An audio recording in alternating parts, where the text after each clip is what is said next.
Ladies and gentlemen, I have with me Peter Gregory Obi. My pleasure having you, sir. Thank you. Thank you so much. Thank you, Rufai. This interview will be to clear a lot of things people have against you. They say you do not have credible economic growth alternatives. For instance, they say you have just criticized President Tinubu's government, but you have not given alternative or what you will have done or subsidy removal, as regards subsidy removal, as regards floating the naira, and as regards other things that President Tinubu did to stabilize the economy, which were bold measures. What will you have done? Rufai, I was surprised when you said this is about Christians. They should have even said some things that I did that was positive, or I said I was positive. But let me tell you, I've consistently maintained that I would have removed the fuel subsidy. If you go to my manifesto, it's there. Steps I would have taken to do it in an organized manner. There was nothing wrong in removal of subsidy. What is wrong is the haphazard way in which it was announced and implemented. Everybody knows that the subsidy regime was a solution of criminality, that there was a lot of corruption around everything, which you needed to bundle that aspect out of it, do it in an organized manner. And since you are doing it for savings, we're told we're doing it because we don't want to continue to borrow to continue the subsidy, and the removal of it will be able to have available funds to be invested in critical area of development. With honest things, billions saved. Where is it? Where is he invested in those critical areas of development? They said they've given the money to the governors. That's what. No. They said they've increased their FAC allocation. Rufai, They said most of the states have been able to pay their bill. everybody knows what critical areas of development is. And I say it morning, afternoon, night. It is education, health, and pulling people out of poverty. Rufai, is any of these three, has it improved? No. The Minister of Health said they're getting new primary health care centers. As regards education, they said they have done NEL Fund, where they give student loan to people. As regards infrastructure, they talk about Postal Road and all that. Let me just finish, Rufai. What I'm saying is, if you look at this, so you have removed this. People are paying more for fuel. It has escalated cost of everything, and we are not seeing where. The same thing with what you talked about, issue of naira. There's nothing wrong with floating your currency. There's nothing wrong in even devaluing your currency. But you do this when you have productivity. What devaluation or floating does is that your currency becomes, in terms of value, low. You attract investment. Your products becomes more marketable. But where we are unproductive, you have nothing to sell. So it's a double whammy. So in all this, I would have done the same thing in an organized manner. And when people say alternative economic policies, they're there. So what is this organized manner? That's what I was saying to you. So can you give us precept by precept of this organized manner in which you have pulled out subsidy? Subsidy removes the criminality aspects associated with it, which is over 50% of it. Be able to sit down with the operators there and come up with a pricing that will not be agreed. And then, whatever we're able to save from it, have a specific place we're investing it. So we say, whatever is saved from here, whatever we are giving it to the states, anything, it is specific for this. We have to have a national planning where all the resources will be put in. It is not just something you say, oh, we are sharing it the way we used to share every other morning. No, because that's not what you said. You said, we will be able to put it in critical areas of development. That was your promise. So we've removed it. People want to see where these funds are invested. It's a very clear thing. We're not the only country who've done that before. Countries after countries go with national flags. So would you have floated the naira if you got in? And how? You said there's nothing wrong with it. Would you have floated the naira? Tell me the precept upon precept at which you will have floated the naira. I would have been doing it in an organized manner. What's the organized manner? I would have focused on making sure that we ramp up production in agriculture, in manufacturing, and everything, and do it gradually. So you will have kept on defending it until we wrap up production. It's not, you're not defending it. Yeah. Because even in the so-called currency, there were criminality as well. I came from a background of business, banking, everything. So I know everything that is associated with the criminalities and all these things, which you can actually be tightening while trying to do a gradual evaluation. How would you have increased production in a country that President Tinubu claimed that there was no money when he came? Well, and things were really bad and he had to take those decisive measures. How would you have increased production in a country where you have crisis on the farms, economic crisis, no power, no productivity and the likes? How would you have increased? You've just said it.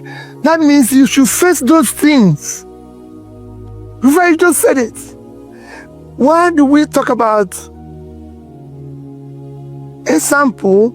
Do you know these projects that will lead to nowhere when we have crisis? Are you saying that coastal road is more important than securing Nigeria? But they say it will open up to a country. No, don't go there. The roads we have all over the country are no motorable. You fix those ones first and use your resources to secure your country. Say, Rufai, then security is far more fundamental than road. Rufai, will you prefer a road to your village when you cannot drive to your village? No. So if you prefer, so let us prioritize what we're doing. So if you say our problem is insecurity, they can't go to farm, our problem is power, let's deal with those things. Let's use our resources to... So how would you have dealt with insecurity, for instance, that's lasted over 10 years? We're a country. Non-state actors cannot take over the country. There's something wrong. I can tell you, I have done in my own small way facing security as the governor of the state. And we decided that we have to take drastic action. But a lot of people criticize you that it was only the time you had the cause of SARS that also violated the fundamental rights of people. Go and ask them. It's very simple to accuse people and say things that are wrong about people. You can go and see what happened while we were there. It was nothing. All those things they are talking never existed. And you saw the former IG Abubakar a month after I left, say for 5 years, they didn't have one incident of bank robbery or this. That was there when I came. We are government. We must secure our people. And it requires decisive action. It requires, if we're at war, we declare war. And we know we're at war. But would you have declared a state of war on banditry if you had come in? Whatever it takes to secure the country, I'll do it. Let's talk about your records. And these are the criticisms. Yes. They say that when the Panama paper came out, they said you didn't declare some of the money you had offshore. They said when you were governor, you keep saying, oh, democracy and rule of law, but you didn't do local government elections. They also said... Can I take them one after the other? Take them one after the other. Let me take issue of Panama paper. Pandora paper. Pandora paper, sorry. No, Pandora. Yeah, Pandora papers. Let me tell you, Rufai, I have a clear, legitimate trust, which is allowed in law internationally to be able to plan for inheritance purposes. And it is documented and everything. It was there, that company, which you can trace, moved from one company to another, started Asaba in the 90s. And it's in trace, it's not something you can know. In the 90s, Rufai started about 96, 97, I'm not clear, but I can tell you, until I became governor 2006. So it was a clear case of over a decade before I became governor. But that process, I started saving in a particular, in a bank, Lloyd's Bank. And that came out of resources which were earned by a company I was running abroad, Nest International Limited, which is a subsidiary of Nest International Nigeria, my company in Nigeria, which was duly declared. When that came out, it became news. They said, oh, that a place they found money where I owned about $500 million. I was actually investigated. By the FCC? By everybody said, oh, they found a place where there's 500. Before I replied, I said, if you go there and see 3%, I didn't say 10%, 3% of what you claim, or you mentioned, life imprisonment. Rufai, do you think I can tell you, go and look at what I declared when I became governor? I was already a bank chairman, everything. Naira, at that time I became governor, was about 100 naira to $1. Till date, the money in the said savings is about, I don't even know whether it's the one that belongs to me, is up to $15 million. Before, do you think it was $15 million that I've stolen since then and kept? Is that the amount of money people are stealing in Nigeria today? But they talk about the investment in the brewery. No, let me finish. We're talking about Pandora paper. Let's do it one after the other. So what they did is that people blew something that is out of proportion. Rufai, that I saved, say, 100 million naira is what? But when they saw, they said, even one organization said, they saw about $1 billion. I said, $1 billion. If I have $1 billion, me and you won't be talking. But if you go there How much is that? 1%. No. I told him, I said, go there if you get 1% of. If you see. So how much is there for transparency purposes? There's no transparency purposes. I put in every year. If it's 1 naira, I put there. I just told you that when they said it's 15,500, and I told them go and get 3% there. 3% of. But you know what I'm asking? Because if you want to return, you have to declare your trust. No. It's everything is declared. It's plain. Everything. Plain. Okay, for the want of time, let's go through. The other one, he said brewery. Let me tell you, Rufai, I'm happy you're asking that question because people have talked about breweries and everything. Rufai, if I tell you what I suffered for that brewery to be built in Anambra State, you will not believe it. Not to do so. I had to go out trying to attract business to Anambra State. The biggest revenue earner in Enugu State is Ama Brewery. Ama Brewery in Enugu. The biggest earner, call it revenue source for Anambra today, is that brewery. But you said the government stake that they invested had gone down. That was not smart investment. Those are some of the things they say. Thank you very much. I wish other people in Nigeria invested in something that went down. That's not smart. I said the biggest revenue earner, the revenue source, is that brewery. That brewery is employing at least directly 500 Anambra people. That brewery is at least giving food to over 5,000 Anambrarians. Those who use that business, distributors, truck drivers, everything. I wish people are doing that. What we do is that we condemn what is that. Because of the way they've been treated, they have the biggest brewery in Ogun State. Have you ever heard anybody say in Ogun State, oh, the brewery is this? They have a bigger brewery in Ogun State. They say you brought poverty to Anambra. Those are the criticisms of Lagos State governor recently.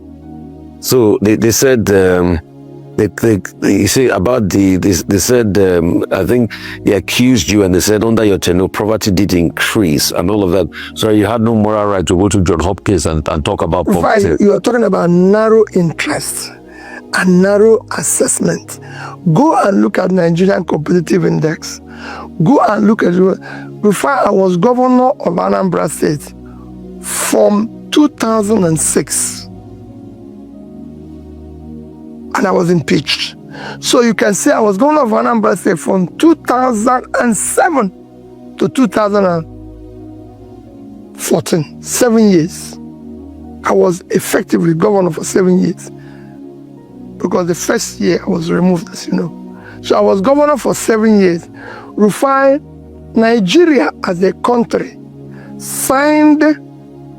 was a signatory to the global measure of development, which is Millennium Development Goal.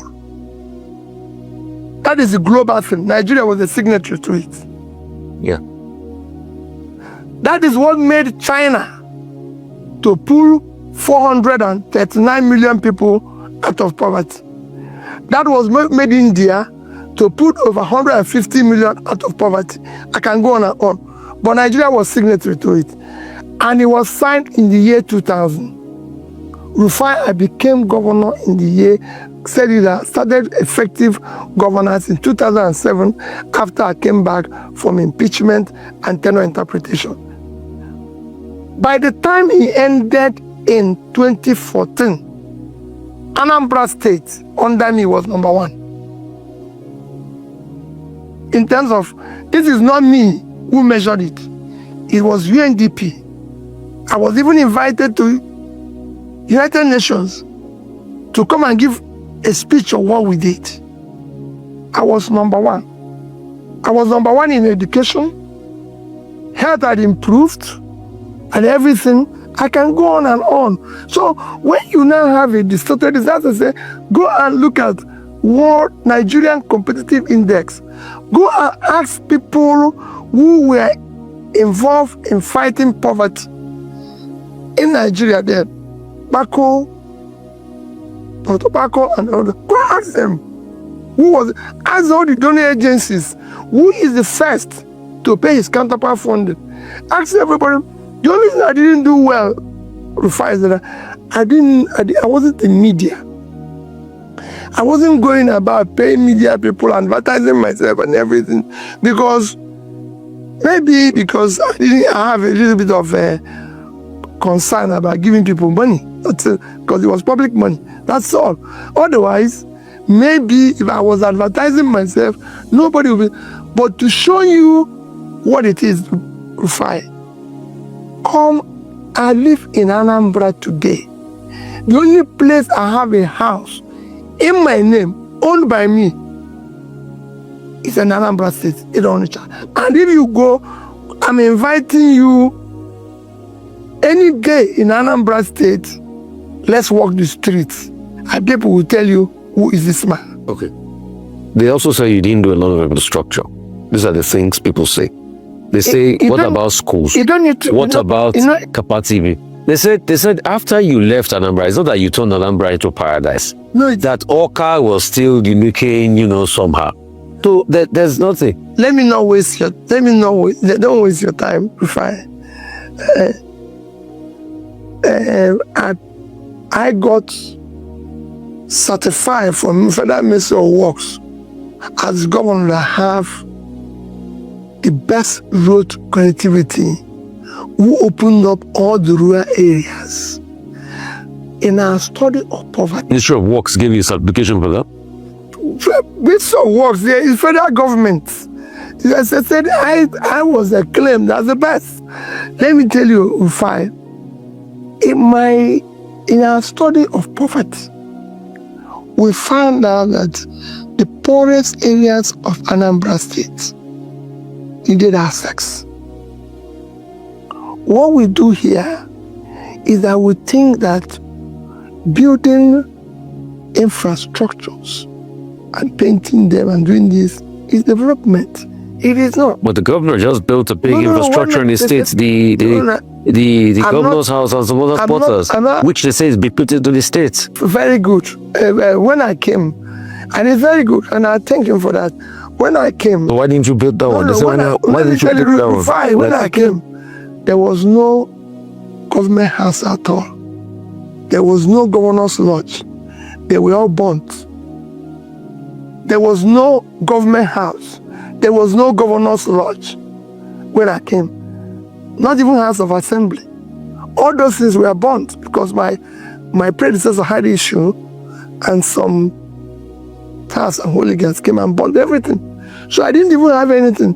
In fact, I said, from my village, I went to live in Onitsha, and then renovated and rebuilt whatever is being used now. So you could see the foundation. I don't know, but it's like anybody coming here and say, oh, this place is a bungalow. You have to live here now to build upstairs. So I couldn't have started building the huge one when I didn't even have any place. So the day I was sworn in as a governor, Rufai, in Anambra State, I did not see anywhere called Governor's Lodge to sleep. I did not see anywhere called Government House. It was after 1 week of coming from my village that I asked the Secretary to Government to vacate his office. So I started working there. And then went to live in Onitsha and started renovating the house in Oka. So where they are now, that is moved from, was built by me over 10 years ago. So now I built that one, built the government house, and then found out that we needed to invest in critical areas. Rufai, when I came, the schools, secondary schools, primary schools were in a very bad shape. That is not my priority. Should not be to start building where I'm going to live. My priority should be to invest in critical area of development. That's what I told the people I was going to do. And I turned the education around. Okay, let me put this to you. A lot of people also say that show me your friends and I'll tell you you are. You influence the measures of your successor that had a lot of problems. is that a reflection of you? Which problem do you have? Oh, with all the, being called by the EFCC and all of that, then what ensued as regards him saying you didn't leave as much money as you claimed behind and all of that, and the breakback that ensued. So is that a reflection of you that you backed such a person? Someone the things they say against you. Let me tell you, Rufai, Obiano has never said, and this is what I tell people, I didn't leave money behind. What you see here is that they go and say, oh, group said, that's what I was doing. Oh, this group said, oh, this didn't leave money.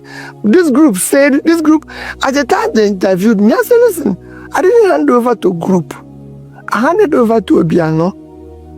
So why are they talking? But group? What they keep on saying is the money that you claimed you left behind, it was not as much as what you left. You also left a lot of liabilities. Let me finish now. They keep saying group said, Rufai, the money I left behind was not left in overseas. I left money in 3 banks. Those 3 banks are there. You can go there. In fact, after this interview, I have in my little office here a photocopy. I will give you a photocopy of my handover note, including the balances of that account as I did I left office, issued by the banks. I left in Access Bank, which is still there.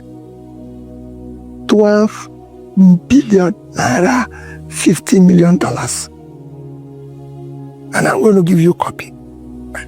12 billion naira and $50 million in Access Bank. I left in Diamond Bank. 12 billion naira, $50 million. In Diamond and Diamond. I left in Fidelity Bank. 12 billion naira, $50 million. $50 million in these 3 accounts. And 12 billion naira. And 36 billion. What debts did you? 1 minute. They're documented. Rufai, the day I left office,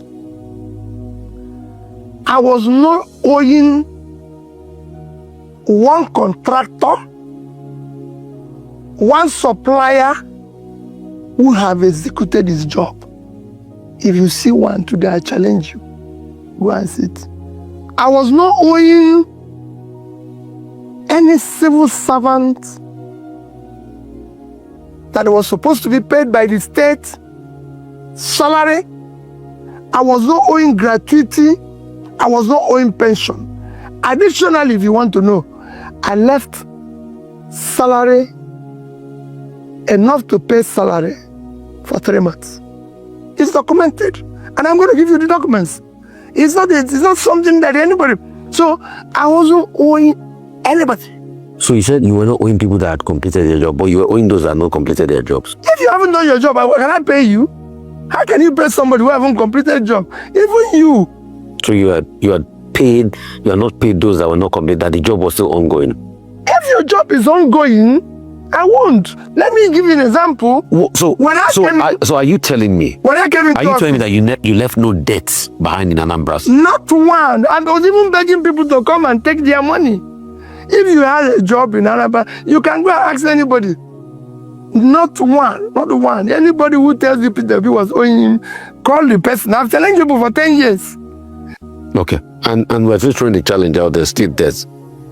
Another thing, they said you want to be president, but you can't sort out problems in your party. People say they don't trust you. They see you as weak. Because how can you say you want to be president? You can't sort out things. They also say that for you, it's a one-man show. It's all about you. It's not all about the generality of people. It's a tunnel vision, ideology, and all of that. This is what you get always. Right? This is what you get always in Nigeria. Because we now live in a country of propaganda and lies. And they manufacture it. The problem we have in the Labour Party is problem instigated and sustained by the government of today. Where's the proof? I don't need to tell you. But when you have a party chairman who calls a state governor a dwarf and dwarf thinking. Forget about me. So it's not weak. Okay, I'm weak, but it's not weak. Is every other person there weak? So let's all be sincere with ourselves. Before they call you names here, you know it. You speak the truth and you call you names. We now live in a country of propaganda and lies and trying to put problems everywhere. We won't even put problems in families. Before I've managed, I've built a business locally and internationally, and they're thriving. By the time I left them, I've been chairman of corporations, quoted companies, director, and I've earned my respects. And I've been a governor. There's no place that I've shown weakness. I returned school that was taken from churches 40 years that nobody could even dare mention. But these are the points people. These are the points people like Kenneth Okonkwo. Yes. These are the things they said against you. It's just Kenneth Okonkwo. Who again? But it's a valid point of view. If 12 persons that follow Jesus, one went against him, how about me, where millions followed, and you're counting those who went against me?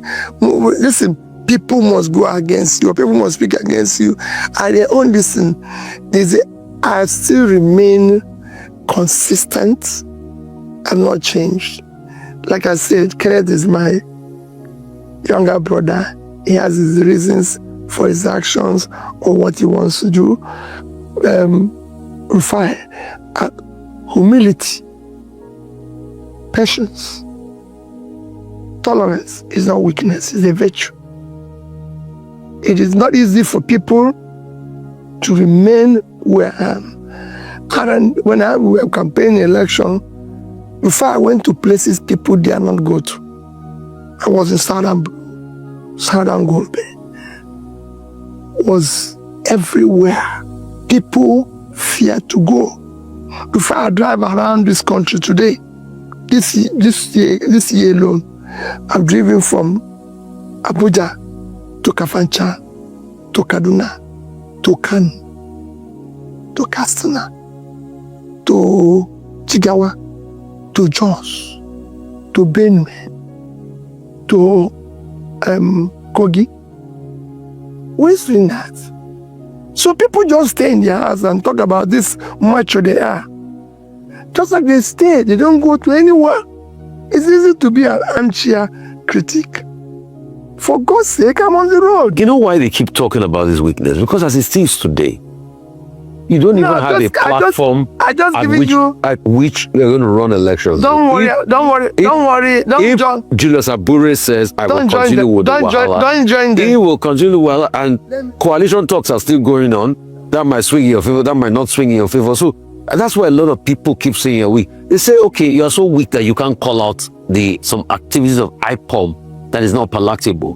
But these are the things they say. These are the things they say about you. And that's why they say, can you reach out into the north? I criticize every single act that is wrong. Whether it's go and follow it. Whether it's in the east, west, south. They say you're not hard enough on IPOP. That's what they say. I'm hard on everybody. And remember what I said during the campaign until today. Any agitator I will discuss with. There's nothing wrong in agitation.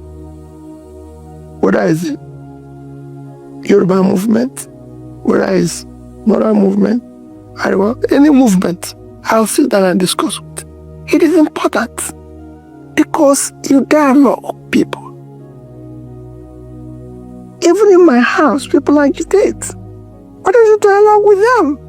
I have children who say, "Oh, I don't want to do this, Daddy." And I say, "Okay, let's give me your alternatives. Let's talk." Why are we fearing talking with people? Let's sit down and talk. And then we have exhausted the reason. And if you don't, and that's it. So it's a question of, like I told you, we've been radically in our approach. And we thought that bad behavior and rascality makes you powerful. No, it actually kills the system. Good behavior has become weakness. Good character become weakness. Humility has become, everything that is good in Nigeria is classified as wrong. If I go into a place whipping people, shouting and beating people, I'm a strong person. So the current vice president once said about another candidate was going that, he's too nice, that he's not nice people that are needed in leadership.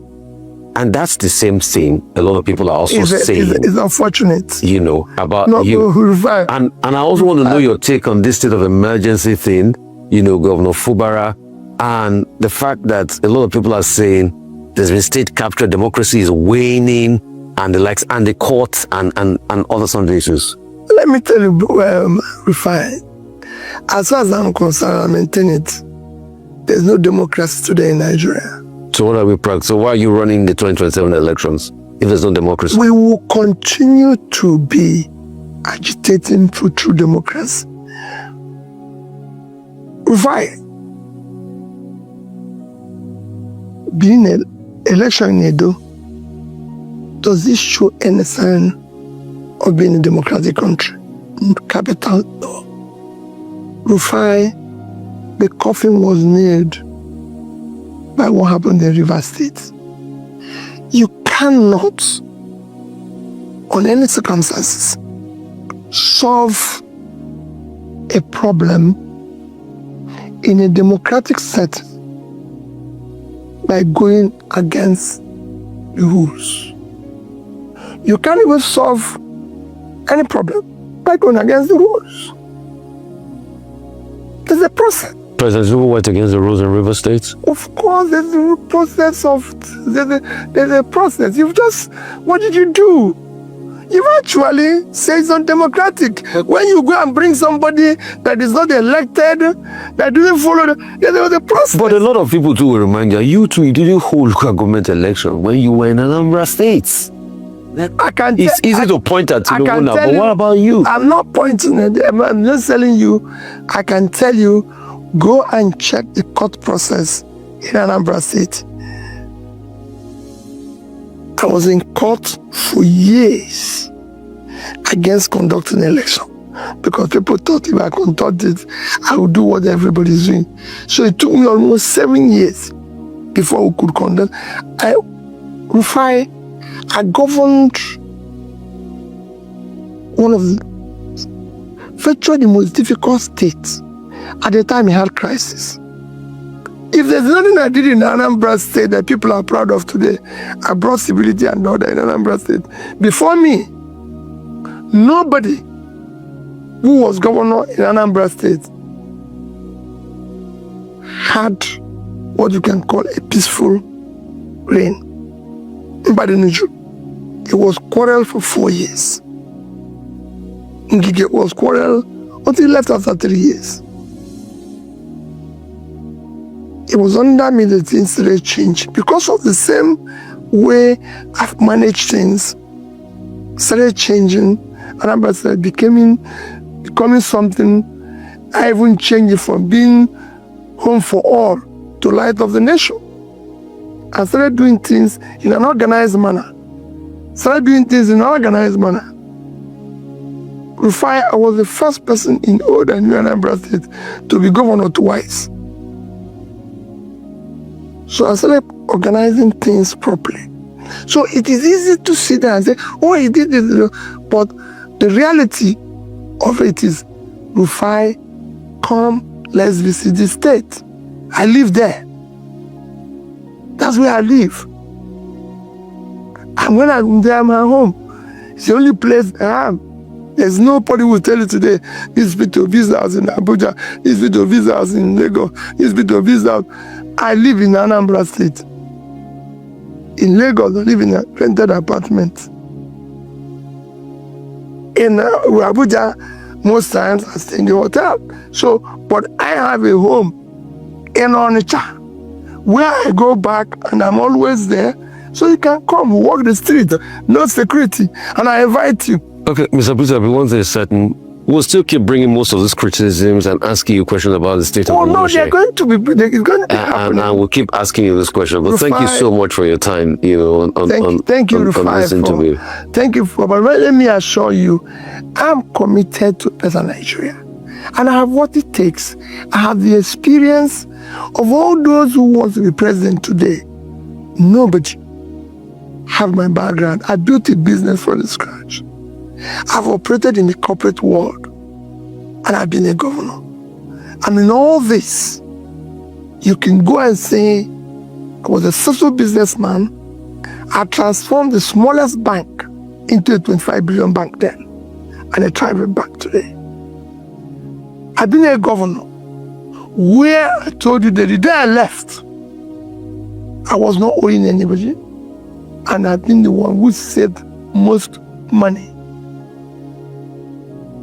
And in all this, Anambra State has not bought me a bottle of pure water since I left office. Don't you collect pension from this? No pension, no gratuity, nothing. Okay, so you don't collect pension? I've not been, they've not given me bottle of water, pure water, not even rain water, pure water, the one that is in sachet. I've not seen one. But they gave you votes during the elections, your presidential bid. What there's Anambra government. I didn't say Anambra State. People who voted for me are the people. I said Anambra State government have not bought me a sachet of water. So nobody will say, oh, and you can go to Anambra State. If you see any piece of land allocated by the state belonging to P2B, confiscate it. Okay.